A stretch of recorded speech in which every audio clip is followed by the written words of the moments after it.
প্রত্যেকটা মানুষের যখন মৃত্যুর সময় আসবে, মালাকুল মউত হাজির হবে, কসম খোদার, আল্লাহ বলেন প্রত্যেকটা নাফরমান পাপী আল্লাহকে তখন বলবে রব্বির জিউন, আল্লাহ কিছুটা সময়ের জন্য দুনিয়ায় ফেরত দেন,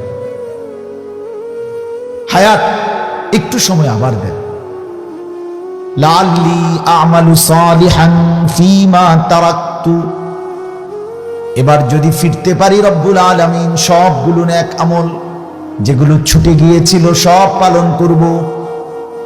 কাল্লা, রব্বুল আলামিন বলবে না বান্দা, কখনোই না। ওয়া আনদিরিন নাস ইয়াওমা ইয়াতিহিমুল আযাব ফায়াকুলুল লাযীনা যালামু রাব্বানা আখিরনা ইলা আজালিন করিব। আল্লাহ বলে বান্দা, সেই কিয়ামতের দিবসে যেদিন ভয়ঙ্কর আযাব আসবে, সেই দিবসকে ভয় করো। সেদিন কিন্তু নাফরমান পাপী আবারও বলবে আল্লাহ আমাকে অল্প সময়ের জন্য দুনিয়ায় ফেরত দেন। আবারও বলবে নুজিবি দাওয়াতাকা ওয়া নাত্তাবি'ir রুসুল, এবার যদি আল্লাহ ফিরতে পারি দুনিয়ায়, তাইলে আপনার কথাগুলো শুনবো, আপনার রাসূলের আনুগত্য করব। কিন্তু আল্লাহ রাব্বুল আলামিন বলবেন আওয়ালাম তাকুনু আকসামতুম মিন ক্বাবলু মা লাকুম মিন যাওয়াল। বান্দা মনে কি পড়ে, দুনিয়ায় যখন সুস্থ ছিলে, যৌবন ছিল, শক্তি ছিল, সামর্থ্য ছিল, তুমি মনে মনে ভেবেছিলে আর অহংকার করে গর্ব করে বড়াই করে বলেছিলে এই সুখ আর এই শান্তি, এই সমৃদ্ধি আর এই যৌবন কোনোদিন শেষ হবে না। তুমি এটা মনে করছিলা মা লাকুম মিন যাওয়াল, এটা শেষ হবে না, আমি এমনি এমনি থাকুম, আমি অনন্তকাল যুবক থাকব, আমি অনন্তকাল ফুর্তি করব। এটাই ভেবেছ না? হ্যাঁ, এই মোবাইল টিপতে টিপতে হায়াত না, আগামী 300 বছর শুধু মোবাইলে টিপবে, এই তো না? কি দোস্ত, খুব চালাক মনে হয় নিজের না? মানুষের বেডি চাইয়া। মোহতারাম হাজিরিন, আমার নওজোয়ান ভাই, সবার কাছে অনুরোধ, আপনারা যারা দাঁড়িয়ে আছেন, ছেলেরা বাপ বসো কিছুক্ষণ, খুব দেরি হবে না, আমরা দেরি করব না ইনশাআল্লাহ। যথেষ্ট বয়ান হয়েছে, অল্প সময়ই কথা বলবো ইনশাআল্লাহ। কিন্তু আমি একটু ব্যক্তিগতভাবে, কষ্ট হইলেও আমার কথা হলো মনোযোগ চাই। আমি গাফেল মানুষ পছন্দ করি না, এই জন্য আমার কথা হইলো দিল দিয়ে শুনেন, কষ্ট হোক, কষ্ট তো আল্লাহর জন্যই। কথা বলেন, সময় বেশি হয়েছে তো সময় কার? আল্লাহর না? আপনাদেরকে একটা মজার কথা বলি, আমি মক্কা শরীফ উমরার সফরে, তো আল্লাহর ঘর তাওয়াফ করে, এই তাওয়াফ নিচে যেখানে আল্লাহর ঘর, তার চারদিকে তাওয়াফ করতে সময় লাগে ধরেন 20-25 মিনিট, 7 চক্কর। কিন্তু দোতলায়, 3 তলায় এরকম আরো তাওয়াফের জায়গা আছে, নতুন করে আছে, অনেকদিন ধরেই করছে। তো সেটা একটু দূরে ঘুরাইয়া তাওয়াফের মেইন জায়গাটা খালি রাইখা পাশে বানাইছে এরকম গোল করে মক্কা শরীফ। তো আমার শায়েখ আল্লামা মুফতি মুশতাকুন নবী কাসিম হুজুরে উমরার সফরে যখনই যায়, মূল উমরার সাথে সম্পৃক্ত যেই তাওয়াফটা এটা নিচেই করে, এরপরে নফল তাওয়াফ যখনই করে থাকে যে দোতলা দিয়ে করে উপরে। কেন? ওইখানে ধীরে ধীরে আস্তে আস্তে তাওয়াফ করা যায়, আর পুরা 7 চক্কর শেষ হইতে প্রায় 1.25 ঘন্টা সময় লাগে, সময়টা বেশি যায়। এতে করে লাভ কি? তাসবিহ পড়তে পারে লম্বা, দোয়া করতে পারে লম্বা, আল্লাহর কাছে বলতে পারে লম্বা, ধীরে সুস্থে বলা যায়। নিচে কম সময় লাগে কিন্তু ধাক্কাধাক্কি বেশি, নিচে বেশি মানুষের ভিড় তাওয়াফের যে ঘরের, আল্লাহর ঘরের পাশে। তো আমার একদিন হুজুর বলতেছেন মক্কা শরীফ মাওলানা দোতলা দিয়ে তাওয়াফ করবেন। তা আমি শুনছি আর কিছু বলি নাই। তো পরে 2 দিন পরে আমারে জিজ্ঞেস করছে যে এই তাওয়াফ করছেন আজকে? তাই বললাম জি করছি। কোনান দিয়া? তাই আমি বললাম নিচে। আপনারা না বললাম উপরে তাওয়াফ করতেন?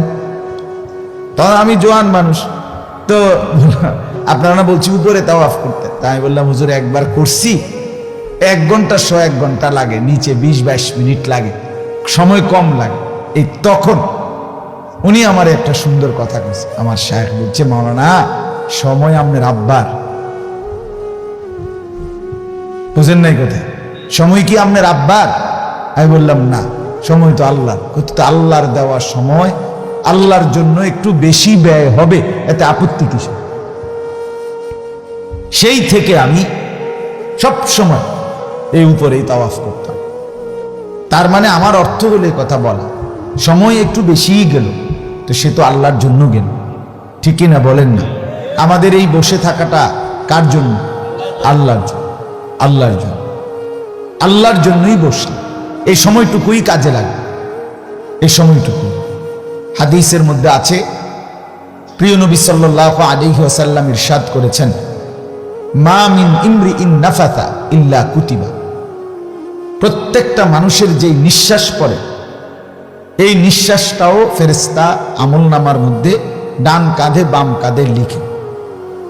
আমাদের নিঃশ্বাসগুলোও লেখা হয়, ইম্মা ফি তাআতিন বা ইম্মা ফি মাসিয়াতিন। কোন নিঃশ্বাস নেকি হিসাবে লেখা হয়, কোন নিঃশ্বাস গুনাহ হিসাবে লেখা হয়। তার মানে কি?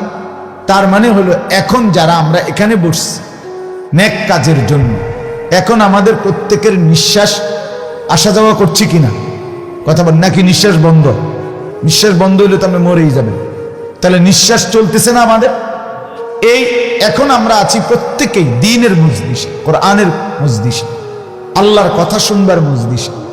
এখানে আমাদের যে নিঃশ্বাসগুলো উঠানামা করছে, কসম এর প্রত্যেকটা ডান কাঁধে ফেরেশতা আমল নামায় নেকি হিসাবে লিখতেছে। এই মুহূর্তে যারা মদের আড্ডায়, জুয়ার আড্ডায়, খেলাধুলার আড্ডায়, টেলিভিশনের আড্ডায়, নাটক সিনেমার আড্ডায়, জিনা ব্যভিচারের আড্ডায়, কোনো নাফরমানিতে লিপ্ত, ওই মানুষগুলোরও তো নিঃশ্বাস উঠানামা করছে কিনা বলেন? তো ওই নিঃশ্বাসগুলো প্রত্যেকটা বাম কাঁধে ফেরেশতা গুনাহ হিসাবে আমলনামার মধ্যে তুলতেছে। তাইলে আপনার আমার এখানে 10 মিনিট বেশি বসার দ্বারা যে নিঃশ্বাস পড়বে, সেই নিঃশ্বাস নিঃসন্দেহে নেকি হিসাবে। আচ্ছা, এই যে সুবহানাল্লাহ এখন বলছেন, একবার আরেকবার বলেন। এই সুবহানাল্লাহ আপনি যতবার বলবেন ততবার লাভবান হন, তত লাভবান। নবী সাল্লাল্লাহু আলাইহি ওয়াসাল্লাম ইরশাদ করেছেন, সুবহানাল্লাহ আ'যামু মিন উহুদিন।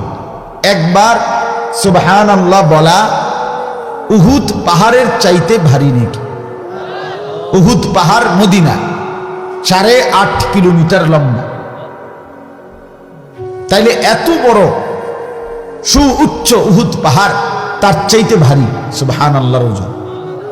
নবী সাল্লাল্লাহু আলাইহি ওয়াসাল্লাম বলেন, সুবহানাল্লাহ নাখলাতুন ফিল জান্নাহ। সুবহানাল্লাহ কেউ একবার পড়লো তো আল্লাহ তাআলার ফেরেশতা ওই ব্যক্তির জন্য জান্নাতে একটি খেজুর গাছ লাগিয়ে দিল। তাহলে নেকি। সুবহানাল্লাহ আবার বলেন, আলহামদুলিল্লাহ, আল্লাহু আকবার, লা ইলাহা ইল্লাল্লাহ। এই যে 4টা কালেমা বলছেন এখন, কয়টা? 4টা। সুবহানাল্লাহ, আলহামদুলিল্লাহ, আল্লাহু আকবার, লা ইলাহা ইল্লাল্লাহ। প্রিয় নবী সাল্লাল্লাহু আলাইহি ওয়াসাল্লাম বলেন, মুসলিম শরীফের হাদিস, আল্লাহর নবী বলেন, এই 4টি কালেমা একবার বলা আমি নবীর কাছে এই পৃথিবীর যত কিছুর উপরে সূর্যের আলো পড়ে উদিত হয়, পাহাড়, নদী, সাগর, খনিজ সম্পদ, যত গ্যাস ফুয়েল, তেলের খনি, স্বর্ণের খনি, রৌপ্যের খনি, কয়লার খনি, এই পৃথিবীর যত ব্যাংক, যত টাকা পয়সার আড়ত, সব কিছুর উপরেই তো সূর্যের আলো পড়ে না? কথা বলেন না? এই সবটার যা মূল্য, রাসূল পাক সাল্লাল্লাহু আলাইহি ওয়াসাল্লাম বলেন, এই 4 কালেমা একবার বলা আমি মুহাম্মদের নিকট তার চাইতে বেশি দাম। তাইলে বলেন, এটা আমরা পড়লাম, বললাম, এতে লাভবান হইলাম। এজন্য মসজিদে, মাদ্রাসায়, দ্বীনি মজমায় যত বেশি থাকা যায় তত ভালো। মসজিদে কিছু মানুষের বদভ্যাস, মসজিদে ইমাম সাহেব বয়ান করে জুম্মার, উনি মনে 50 বার গরিব দিয়ে গেছে, উনার হিসাবটাই হলো গরিব। একটা 20, 22, 24 কিতারে হুজুর কিতাইডা মাইক ফাইলে। আর ওই হুজুরার একটা অভ্যাস ছাড়তো চান, এবার তো কামড়াইতে আছে, বুঝেন না কথা? ওনারা যে গুড়া কিরমি কামড়ায়, উনি মসজিদ থেকে কোন সময় বের হবে, ওনার এই ইবলিসে বাহিরের থেকে ডাকতেছে যে কোন সময় ঢুকছে, বেটা আধা ঘন্টা হয়ে গেছে, অন্য বাইরেও না মসজিদে, বিড়ি খাইবা কখন, কত মোবাইল টিপবা কখন, টেলিভিশন দেখবা কখন, ভাতের থালা লইয়া বসে রয়েছে বেডি মহিলা, যাও গিয়া ভাত লইয়া বউ। এই মানে ওনার অস্থিরতা, কখন মসজিদ থেকে বের হবে। আহা, এটা তো বদনসিব। মসজিদে অস্থিরতা বোধ করা সরাসরি মুনাফিকের চিহ্ন, সরাসরি মুনাফিকের চিহ্ন। আল্লাহ নবী সাল্লাল্লাহু আলাইহি ওয়াসাল্লাম বলেন, আল মুমিনু ফিল মসজিদ কাল সামাক ফিল মা। নবীজি বলেন, মসজিদে মুমিন এমন পানির মধ্যে মাছ যেমন, পানির মধ্যে মাছ যেমন আরামে থাকে, মসজিদের মধ্যে একজন মুমিন এরকম আরামে থাকে। ওয়াল মুনাফিকু ফিল মসজিদ কাত-তাইরি ফিল কাফাস। মসজিদের মধ্যে মুনাফিক এমন খাঁচার মধ্যে পাখি যেমন। খাঁচার পাখি চুপচাপ থাকে না, ছটফট করে, ছটফট করে। খাঁচায় পাখি ছটফট করে সারাক্ষণ। তো খাঁচার পাখি যেমন ছটফট করে, মসজিদের মধ্যে মুনাফিক এরকম। না না, এটা বড় হয়ে যাবে, এটা বেড়াতার লেগে থাক, অসুবিধা। মসজিদের মধ্যে মুনাফিক এমন। তাহলে আমার কথা হলো কি বুঝলি? মানে আল্লাহর দ্বীনের কাজে, আল্লাহর ঘরে, মসজিদে, মাদ্রাসায়, দ্বীনি মজমায়, দ্বীনি হালকা, যেখানে আল্লাহর কথা হচ্ছে, জিকির হচ্ছে, আল্লাহর কথা আলোচনা হচ্ছে, এই মজলিসে যত বেশি বসা যায় তত লাভ, তত লাভ, তত বেশি। এই ভাই, এই মোবাইল এটা বন্ধ করো, নামাও এটা, হাতে ধরা মোবাইল সব নামান। একটা ছেলেও হাতে ধরে কোনো মোবাইল আলগি দিবা না। এমনি শুনো মিয়া, 24টা ঘন্টা এইটার ছাড়া জীবনের একটা মিনিট পার করতে রাজি। জিন্দিগিটাই বানায় লেছে মোবাইলের ভিতরে, পারে না মাথাটা ঢুকাই লইতো। অপদার্থ জিন্দিগি মিয়া, জিন্দিগিটা আশ্চর্য। কোথায় মা বাপ, কোথায় অভিভাবক, কিচ্ছুর কোনো খবর নাই। অভিভাবক গুলোও খামখেয়ালি, সন্তান গুলোও খামখেয়ালি, সবাই আলাদা আলাদা, ছাড়া ছাড়া, যার যার মতো, বাপমা বাপমার মতো, জিফুত জিফুতের মতো।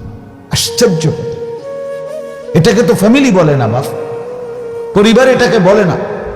পরিবার তো বলে প্রত্যেকের চিন্তা, ফিকির, ধ্যান, ধারণা, চলন বলন একরকম হবে, এটারে বলে পরিবার। বাবার আখলাক সন্তানের মধ্যে দেখা যাবে, মায়ের আখলাক মেয়ের মধ্যে দেখা যাবে, মিলেমিশে দিনই ফিকির করবে, এটাতে পরিবার বলে। আজকে আমাদের হালাত ভিন্ন। ছেলেটার চুল একরকম, তার বাবা দাদা বংশের কারোর সাথে মিল না। দাদা নামাজ পড়তো, বাবা নামাজ পড়তো, অথচ এই ঘরে খোদার 365 দিনে, এক বছরে বাপ মা জীবিত, অথচ একটা 16 বছরের ছেলে মেয়ে, এই অসভ্য নির্লজ্জ বেহায়া, কোনোদিন ফজরের নামাজ পড়ে না।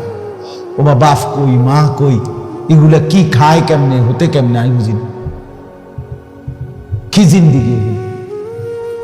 এই মা বাবার জিন্দিগি কি, আর এই সন্তানের জিন্দিগি কি? এরা বুঝলো কি? এরা ইসলাম চিনল কি? জীবন মানে শুধু খানা দানা নিয়া, জিন্দিগি মানে শুধু ভাত তরকারি, জিন্দিগি মানে শুধু এই খাট পালো, জীবন মানে শুধু এই। কি আশ্চর্য! আপনাদের বিবেক বলেন, আপনারা বলেন, মুরব্বীরা বলেন, আপনাদের যাদের ঘরে ছেলে নামাজ পড়ে না, আপনাদের কেমনে রাত কাটে? আপনাদের যাদের ঘরে মেয়ে পর্দা করে না, এই দুশ্চরিত্রা, এই চরিত্রহীনা মেয়ে, যে নারীর পর্দা নাই তার তো কিচ্ছু নাই। কিচ্ছু নাই, তার তো কোনো অস্তিত্বই নেই। বেহায়া স্ত্রী, তার তো কিচ্ছু নেই। বেহায়া মেয়ে, তার কিচ্ছু নেই। যার ইজ্জত নাই, সতীত্ব নাই, পর্দা নাই, সম্ভ্রম নাই, তার কিছুই নেই। নবী সাল্লাল্লাহু আলাইহি ওয়াসাল্লাম স্পষ্ট বলছেন, ইজা লাম তাস্তাহি ফাসনা মা শি'তা। নবীজি সরাসরি বলছেন, যখন তোমার লজ্জা নাই, লজ্জা চলে গেল, যা বেঈমান নাফরমান, যেটা মন চায় কর, ফাসনা মা শি'তা। প্রচন্ড রাগ করে নবী বলছে, যা বেটা অপদার্থ কোথাকার, যা মন চায় তাই কর। তুই এবার ঠেঙ্গাল গিরিয়া হাঁট, নলে খারাইয়া মুত, নলে বইয়া মুত, নলে হাঁটতে হাঁটতে মুত। তুই যেহেতু অপদার্থই, তুই যেহেতু আল্লাহই চিনো না, আখেরাতই চিনো না। আমাদের ছেলে পেলেদের চেহারা সুরত দেখেন মিয়া, কত বেলা নামাজ পড়ে নাই। আহারে চেহারা দেখে। আমি দাঁড় করাই, আপনারা সবাই বসেন, আমি দেখাই, এখন দেখাই। তোমরা এই মধ্যে যারা এক ওয়াক্ত নামাজের সেজদা যাদের কপালে নাই, এই অসভ্যদেরকে দাঁড় করাই। এই বেহায়া কেমনে মায়ের ঘরে বাবার ঘরে ঘুমাও অপদার্থ। তুমি মায়ের পবিত্র দুধ খাও নাই, সিনেমার নর্তকীর হাতে বড় হইছো তোমরা যারা নামাজ পড়ো না। ছেলেরা ফুটবল খেলোয়াড়ের সন্তান, তুমি তো এক ইমানদার বাবার সন্তান। তোমার মা তো এক পবিত্র মুসলমান মা, যে মা 2টা বছর কষ্ট করে দুধ পান করাইছে। সেই পবিত্র মায়ের দুধ পান করে আল্লাহকে চিনে না, এ কি জিন্দেগি মিয়া? এটা কেমন ধরনের জীবন বলেন? ছেলে পেলে কোথায় যাচ্ছে আপনারা দেখতেছেন না কেউ? আপনাদের সমাজ, আপনাদের পরিবার, আপনাদের এলাকা, আপনাদের ঘর, আপনাদের সংসার, স্ত্রী সন্তানের কোনো আখলাক নাই। ছেলেটা জীবনে বলতে পারবে না এই চুল, এই চেহারা, এই প্যান্ট, এই কথাবার্তার স্টাইল ঠিক করে না। ওই দেখেন বাহিরে এখন কয়টা বাজে, এখনো বাহিরে হই হুল্লোড় আওয়াজ না। তাহলে এই অপদার্থদেরকে কে বুঝাবে? রাতের বাজে কয়টা, এখনো আড্ডা দেওয়ার সময়? কথা বলেন, ইনসাফ কি বলে? কোন রাত নাই, ভোর নাই, 24 ঘন্টা আমি আর মোবাইল, মোবাইল আর আমি। খালাস, মোবাইল আছে আমার সব আছে, মোবাইল নাই আমার কিচ্ছু। আমি দুনিয়াতে আসছি মোবাইল টিপতে, মোবাইল আমারে বানাইছে আমার জন্য, আমারে বানাইছে মোবাইলের জন্য। খালাস। এবারে মার ইজ্জত, বাবার ইজ্জত, বংশের ইজ্জত, এলাকার সম্মান আমার এত কিছু দেখার দরকার নেই। মোবাইল টিপতে টিপতে মুতে ধরছে, খারাইয়া মুতে লাইতে আছে। মোবাইল টিপতে টিপতে হাঁটতেছে, কথা বলতেছে, হাসতেছে, একজন আরেকজন ইড়া মারে, ধাক্কা মারে, শার্ট টান মারে, চুল ধরে টান মারে, লাথি মারে, ধাক্কা মারে, মানে প্রতিবন্ধী, তার সিরা। হ্যাঁ হ্যাঁ, তার সিরা। পাগল আর কি, মাতাল আর কি। কোনো আগাও নাই, মাথাও নাই, ফুগো নাই, পশ্চিমও নাই। করে কি, আসে কি লেগা? সুস্থ স্বাভাবিক মানুষ খারাইয়া মতে কেমন? এটা তার না, সিল্লিনি মতে। এটা বলেন না কেন? ইনসাফের কথা কর। একজন স্বাভাবিক সুস্থ মানুষ, একজন সুস্থ মানুষ যে স্বাভাবিক, যার রোগ নাই, ব্যারাম নাই, সে নিজের প্যান্টে, লুঙ্গিতে এতটি মুতের গন্ধ লইয়া কেমনে হাঁটে? পেশাব করলে পুরুষ পানি না নিলে, টয়লেট পেপার ব্যবহার না করলে নিশ্চিত প্যান্টে এবং লুঙ্গিতে পেশাবের ফোঁটা পড়ে। এটা তার সৃষ্টিগত রোগ না। পুরুষের পেশাব একবারে শেষ হয় না। আমি ডাক্তারের জিগাই, একবারে শেষ। জোয়ান মানুষ পরবর্তী 2-4 ফোঁটা পেশাব থেকে যায়। এই জন্যই টয়লেট পেপার ঢিলা ব্যবহার করতে হয়, ওইখানে সেটা শুষে নেয়। একটু অপেক্ষা করে পানি ব্যবহার করলে একদম সাফ, পবিত্র হয়ে যায়। তাইলে যেই ছেলেটা, যেই মানুষটা আপনার পেশাব করে পানি নেয় না, তার তো সারাটা প্যান্টে সারাদিনে যদি 10 বার পেশাব করে, তাহলে 5 ফোঁটা করে যদি পেশাব পরে, তো 50 ফোঁটা পেশাব তার প্যান্টটার মধ্যে। আর এত কাছে প্যান্ট এনে, নাক এনে, এখানে কাছে থাকতে যার নাকে পেশাবের দুর্গন্ধ, মুতের গন্ধ লাগে না, এটা সুস্থ কেমনি? তারে তো দ্রুত ডাক্তার দেখানো দরকার, যে তোর তো নাকের কোনো কি নেই, সুদ বুধ নেই। অপদার্থ বলেন মিয়া? ছি ছি ছি ছি ছি, হাইসো না মিয়া ছেলেরা। মিয়া হায়া থাকলে, লজ্জা থাকলে, শরম থাকলে বেটা মুসলমানের বাচ্চা এত ফালতু হয় না। এত ফালতু মানুষের নাম মুসলমান না, এত বাজে মানুষের নাম মুসলমান না। মুসলমান এত বাজে মানুষ কি বলে? নারীর ছবি, নাচ গান, দিবানিশি উলঙ্গ ছবি। আরে বেটা, আমরা কি শুধু নারীর জন্য আসছি পৃথিবীতে? 24 ঘন্টা বেড়ি লইয়া পরে থাকানোর জন্য দুনিয়া? তাইলে তুমি এত নারীর ছবি দিয়া করবা কি? সারা পৃথিবীর নারী তোমার বাড়িতে এলে 30 জন, তুমি কিরবা সামাল দিবা কেমনে? আইয়ালাক না চাই তোমার বাড়ি বেরিয়েছ। বলেন না, ইনসাফের কথা বলেন তো। তুমি এরকম পাগল হয়ে গেলা কেন? মুরব্বী চাচা, মাঝ বয়সী, ওনাদেরও হায়া লজ্জা অনেকের কম। মা 60 বছর মানুষ এখনো চা দোকানে বসে নর্তকীর নাচ গান দেখে। আরে কি বেশরম মানুষ! একজন বয়স্ক মানুষ এত নির্লজ্জ হয় কেমন? 60 বছরের বুড়া মানুষ কেমনে চা দোকানে নাচ গান দেখে? বলেন আপনারা, ইনসাফের সাথে বলেন। আপনি যদি আর যৌক্তিক কোনো কারণ দেখাইতে পারেন তো আমি চলে যাই। আপনি বলেন এখন।